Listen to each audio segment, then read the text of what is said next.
everyone, welcome to my channel Easy with me. So we were doing English grammar in use by Raymond Murphy.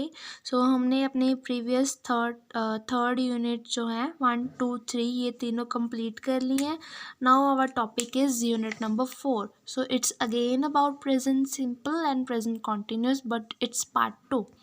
So I am doing and I do. जैसे कि मैंने आपको पहले भी बता दिया है, प्रेजेंट कॉन्टीन्यूस का मतलब है जो चीज़ कॉन्टिन्यूशन में है, लगातार हो रही है. और सिंपल का मतलब जो अक्सर ही कोई चीज़ होती है, जैसे वाटर जो है. अब मैं आपको बोलूँ कि वाटर इज़ बॉइलिंग, तो इसका मतलब कि वाटर जो है बॉयल कर रहा है. बट अगर मैं कहूँ water boils at 100 degree Celsius, कि मतलब वाटर जो है वो 100 डिग्री सेल्सियस पे बॉयल करता है.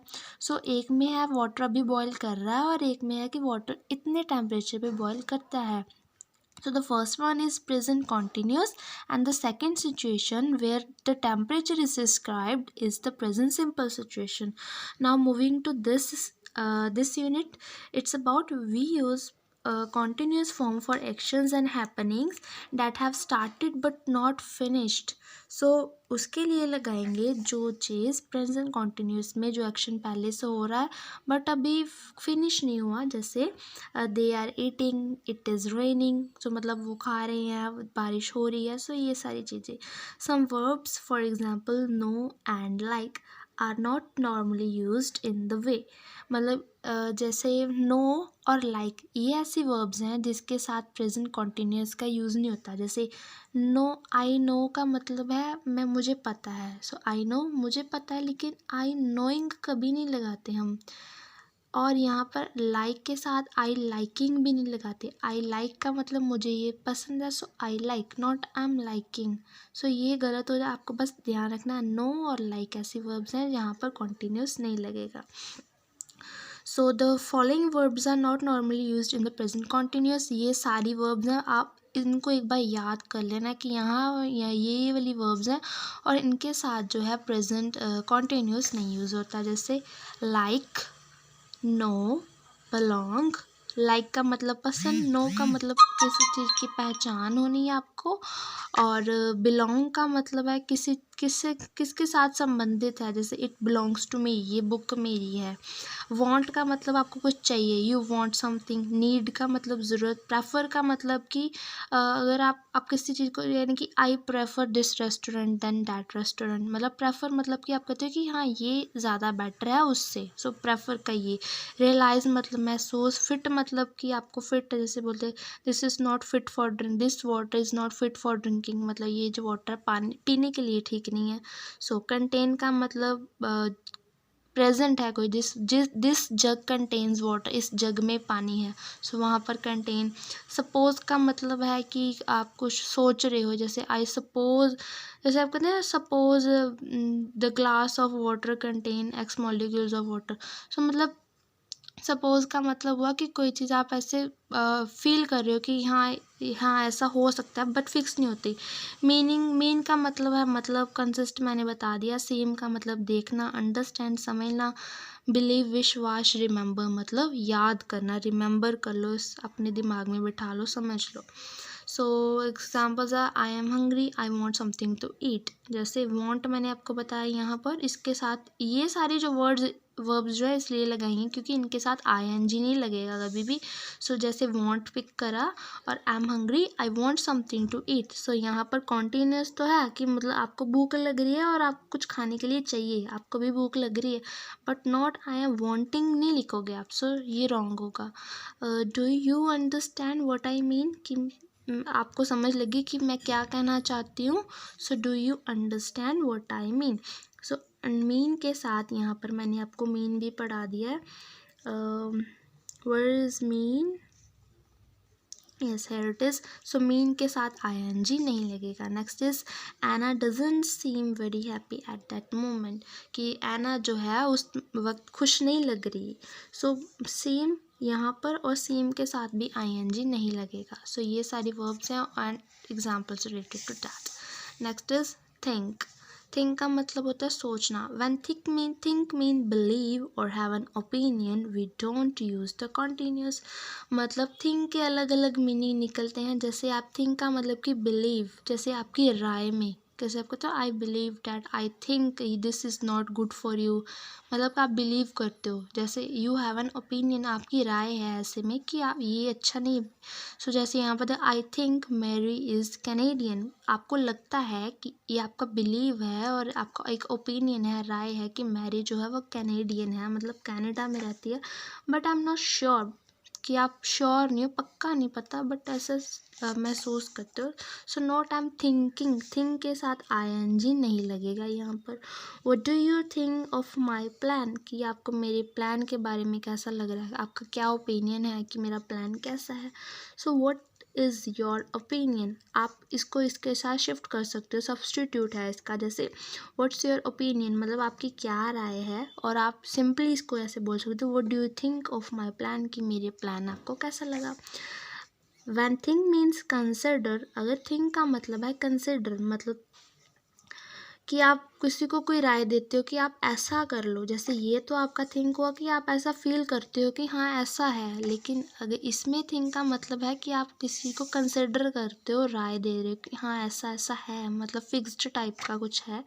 So the continuous is possible, तो तब कॉन्टीन्यूस लगेगा। जैसे I am thinking about what happened, I often think about it, मतलब कि मैं सोच रही हूँ कि क्या हुआ। व्हाट हैपेंड, हैपेंड मतलब पास्ट का है, तो मतलब आप सोच रहे हो कि क्या हुआ, तो आप हमेशा उसके बारे में सोचते हो हमेशा सोचते हो, तो यहाँ पर थिंक आप सोचते हो।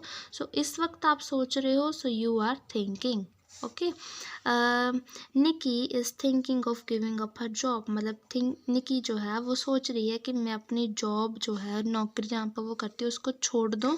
So she is considering it, मतलब इसके बारे में सोच रही है कि हाँ मैं ये काम कर दूँ। सो यहाँ पर आईएनजी पॉसिबल है, बट इनमें नहीं possible. Next is see, hear, smell and taste. See का मतलब देखना, हेयर सुनना, स्मेल मतलब सूंघना, टेस्ट मतलब स्वाद चखना किसी चीज़ का। So we normally use the present simple not continuous with these verbs. और इन वर्ब्स के साथ आप प्रेजेंट सिंपल यूज़ करते हो, कॉन्टीन्यूस नहीं यूज़ करते हो। जैसे do you see that man over there, क्या आपने वो जो आदमी वहाँ पर खड़ा है उसको देखा है। नॉट आर यू सीइंग, मतलब आप उससे पूछो कि आपने उसे देखा है। सो ये नहीं पूछ रहे कि आप उसे देख रहे हो, आर यू सीइंग। सो ये जो वर्ब्स हैं सी, इसके साथ आईएनजी कॉन्टीन्यूस नहीं लगेगा, सिंपल वाला लगेगा। यहाँ पर this room smells, let's open a window, मतलब इस रूम में से स्मेल आ रही है, दिस रूम स्मेल्स, क्या आप विंडो को ओपन कर दोगे। सो यहाँ पर फर्दर क्या है, present simple not present continuous. We often use can plus see, hear, smell and taste, मतलब ये जो वर्ब्स हैं इनके साथ आप कैन यूज़ कर सकते हो, आईएनजी नहीं कर सकते, बट कैन यूज़ कर सकते हो। How you can use can, it's hear. I can hear strange noise, can you hear it, कि आई कैन हेयर मतलब एक अजीब सी आवाज़ मुझे सुन रही है, क्या आपको भी सुन रही है, can you hear it. I can hear a strange noise, मतलब कैन लग गया ना हेयर के साथ, ये वाला हेयर, इसके साथ कैन, और कैन यू हेयर, क्या आप भी सुन सकते हो। सो यहाँ पर कैन पॉसिबल है, बट कॉन्टीन्यूस नहीं पॉसिबल, और simple you can use it with present simple. Next is look and feel, ये बस ये जो वाला यूनिट है ना, यूनिट नंबर 4। सो यहाँ पर आपको सिंपल ये वर्ब्स ही सारे के सारे बताए गए हैं कि आपको कौन कौन से में कहाँ कहाँ क्या यूज़ करना है। Next is look and feel, you can use the present simple और प्रेजेंट कॉन्टिन्यूस टू से हाउ समबडी लुक्स और फील्स नाउ, मतलब किसी को अब कैसा, कोई कैसा लग रहा है और कैसा फील कर रहा है। लुक मतलब देखना, और फील मतलब महसूस करना। Like you look well today, इसके साथ आप प्रेजेंट सिंपल भी यूज़ कर सकते हो, continuous, you can use any you want, looking भी और लुक्स भी, फीलिंग भी और फील भी, ये दोनों ही पॉसिबल हैं, कॉन्टिन्यूस और सिंपल।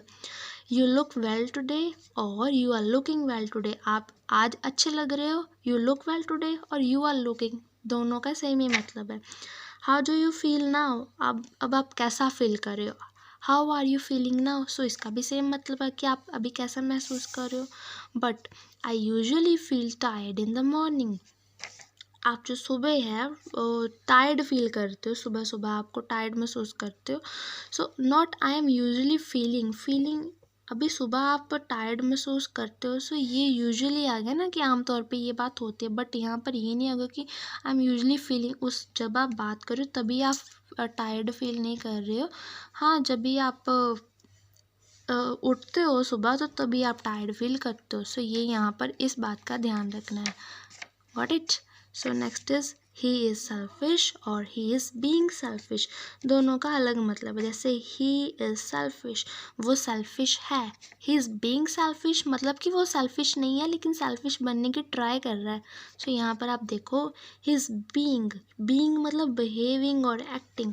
जैसे वो selfish बनने की acting कर रहा है, selfish बनने का नाटक कर रहा है, but actually he is not selfish। I can't understand why he is being so selfish, he isn't usually like that। मतलब कि मैं समझ नहीं पा रही हूँ कि अभी वो सेल्फिश क्यों बनना है जबकि वो ऐसा नहीं है। सो बीइंग सेल्फिश इसका मतलब है कि आप उस मोमेंट पे सेल्फिश बिहेव कर रहे हो but you are not selfish at all. He never thinks about other people, he is very selfish. कि यहाँ पर सेकंड सिचुएशन में है कि वो कभी भी दूसरों के बारे में नहीं सोचता, वो बहुत सेल्फिश का मतलब होता है स्वार्थी। सो बहुत सेल्फिश है, दूसरों के बारे में कभी नहीं सोचता। सो यहाँ पर बीइंग नहीं लगेंगे, यहाँ पर simple selfish. So he selfish generally and not only that, कि वो उस वक्त सेल्फिश बनने की कोशिश नहीं कर रहा, वो हमेशा ही सेल्फिश ही है, कभी भी देखो अपना ही मतलब देखता है बस। So the next is we use am, is and are to say how somebody is behaving. It is not usually possible in other sentences। जैसे is, am, are plus being तब यूज़ करते हैं जब आपको कहना होगा कि कोई कैसा कोई बिहेव कर रहा है। जैसे बीइंग तभी लगाते हैं जब भी बिहेवियर के बारे में बताएं। जैसे यहाँ पर बीइंग लगाया और बताया कि वो बिहेव कर रहा है सेल्फिश होने का, बट वो है नहीं। So it isn't hot today, it is hot today actually, कि आज बहुत गर्मी है। सो गर्मी होने का नाटक तो नहीं है, गर्मी तो गर्मी है। So not it is being hot wrong है, it is hot true. Sara is very tired, not she is being tired. So Sara जो है आज बहुत थकी हुई है, इज़ वाले के साथ वो थकी हुई है, बट थकी होने की वो एक्टिंग नहीं कर रही, वो थकी हुई है एक्चुअली।